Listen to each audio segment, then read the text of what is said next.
அமெரிக்காவிலிருந்து அந்த இமெயிலில் அந்த சகோதரி என்ன கேட்குறாங்கன்னா, நீங்கள் ஒரு பக்கம் சொல்கிறீங்க ராஜஸ்தான் கிங்கு ராணாவுடைய மனைவியாக இருந்த மீரா தான் ராணி என்பதை மறந்து மக்கள்லாம் நடுமாடுகிற தெருவில் வந்து தலைமையில் இருக்கிற குங்கட்டுன்னு சொல்லுவாங்க, அதெல்லாம் கீழே விடுறது கூட தெரியாமல் கிருஷ்ணனுடைய மகிமையில் இல்லை கிருஷ்ணனுடைய தாட் ப்ராசஸில் டான்ஸ் ஆடிக்கிட்டு இருந்தா மீரா நாச்சே நாச்சே அப்படின்னு. இன்னொரு நேரத்தில் சொல்றீங்க அவளுக்கு ஹஸ்பண்ட் வந்து விஷம் கொடுத்தான், ஏன்னா தன்னுடைய மனைவி மகாராணி நாட்டில் இப்படியெல்லாம் ஒரு பப்ளிக்காக டான்ஸ் ஆடுறது ஒரு ராஜஸ்தான் கௌரவத்துக்கு இழுக்குன்னு அவன் நினைச்சான். பிரகலாதன் அவங்க அப்பா சொன்னான், இரண்ய கசிபே நம்மன்னு சொல்லு, நமோ நாராயணா சொல்லாதேன்னு. அவன் முடியாதுன்னு சொன்னதுனால அவங்க அப்பா அவனை மலையிலேருந்து உருட்டி விஷம் கொடுத்து எல்லாம் கொடுமைப்படுத்தினான். So if only they were able to balance life, that's the word, balance life. அவங்க உள்ளுக்குள்ள பிரகலாதன் வந்து ஓம் நமோ நாராயணா சொல்லிட்டு அவங்க அப்பா எதிரில் வந்து ஓம் இரண்ய கசிபே நம்ம சொல்லியிருந்தா உலகம் ஒன்றும் அழிஞ்சு போயிருக்காது.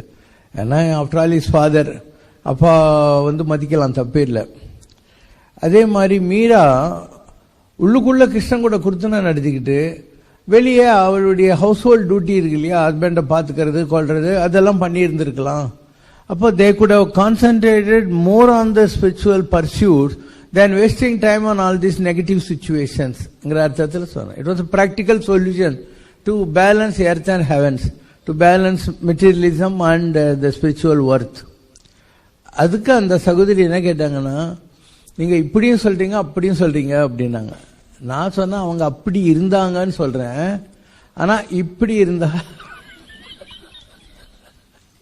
அவங்க பீஸ்ஃபுல்லா இருந்திருப்பாங்க, இன்னும் கூட கடவுளை கும்பிடுறதுக்கு நேரம் கிடைச்சிருக்கும் அப்படிங்கிற அர்த்தத்தில் பிராக்டிக்கல் அப்ரோச் டு லைஃப்ங்கிறத சொன்னேன். அண்ட் ஆன்மீகத்தில் தேடுதலில் இருக்கிற பல பேர் என்ன பண்றாங்கன்னா, இந்த ecstatic mood of search of God they fail in their duties. ஒரு வேர்ல்ட்லி டியூட்டி இருக்கு இல்லையா அவங்களுக்கு, அதில் ஃபெயில் ஆயிடுறாங்க. ஒரு டாக்டர் அண்ணா நகரில் இருக்காரு, நர்சிங் ஹோம் வச்சிருக்காரு. அவர் எனக்கு ரொம்ப வருஷமா தெரியும், நான் அண்ணா நகரில் தான் இருந்தேன் ஆரம்ப காலத்தில்.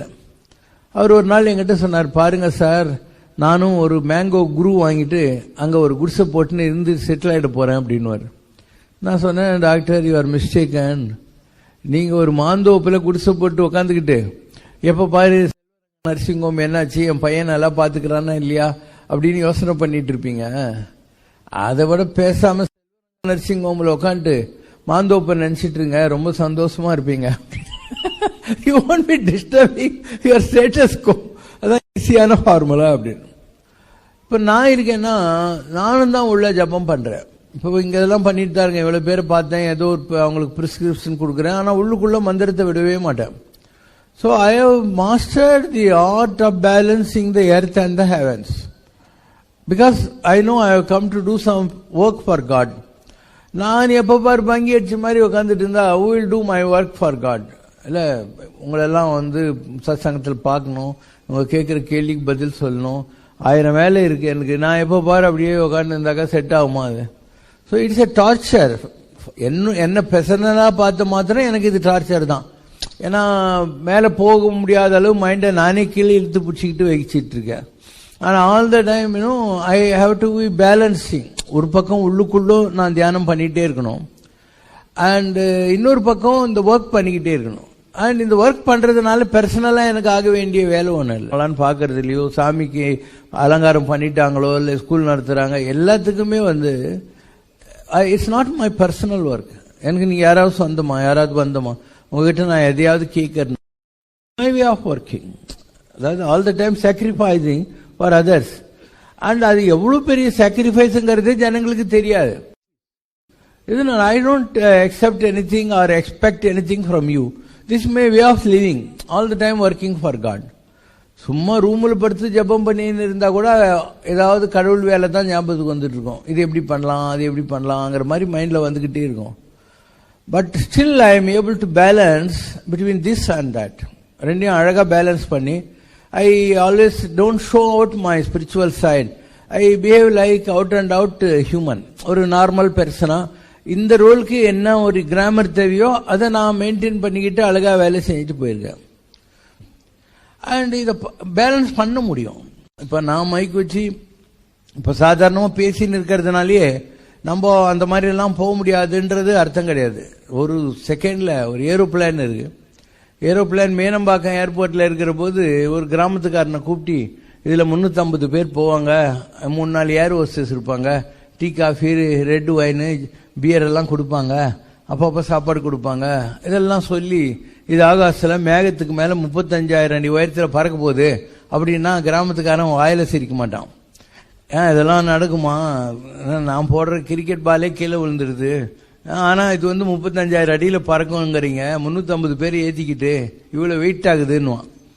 ஆனால் when it is grounded, கிராமத்துக்காரனுடைய vision is a reality. when it takes off and starts up, it is possible. உங்களுக்கே தெரியும் எத்தனை தடவை ஏரோப்ளேனில் போயிருப்பீங்க. ஒரு கப்பல் இருக்கு மெட்ராஸ் ஹார்பரில். ஒரு கிராமத்துக்காரங்கிட்ட இந்த கப்பலில் 2000 டன் எடை போகும், உள்ள இதெல்லாம் இருக்கும் வசதிகள், இது 2000 மைல் போக ஜப்பானுக்குன்னா அவன் சிரிப்பான். நான் விடுற பேப்பரில் பண்ண காகித கப்பலே முழுகிடுது, இது இவ்வளோ பெரிய வெயிட்டு 2000 டன் ஏற்றின்னு ஜப்பான் போதும், நல்லா காதில் பூ சுத்துற அப்படின்னும். ஆனால் உண்மை தானே, அந்த நங்கூரத்தை தூக்கிட்டு கப்பலை போட்டு காம்பஸ் போட்டால் தீஞ்சு அது 2000 மைல் போயினே தான் இருக்கும். அந்த மாதிரி மகான்கள், பேலன்ஸ் பண்ண மகான்கள், they are ready for take off, but on their own they have anchored themselves for some work of God. கடவுளுக்கு வேலை செய்யணுங்கிறதுனால மூவ் ஆயிடக்கூடாது கப்பல், ஆங்காரை போட்டு உட்காந்துருக்காங்க. The moment they take the anchor, they can sail across the Bhavasagaram and take as many number of passengers also in the same ship.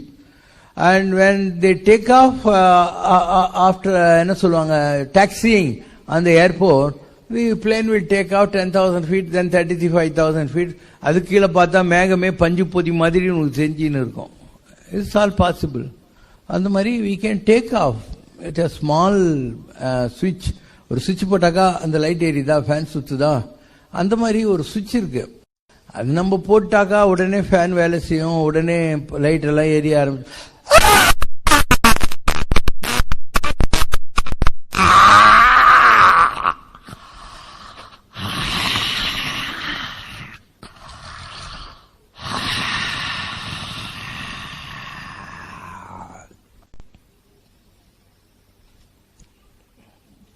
It takes 1 second for me to take off.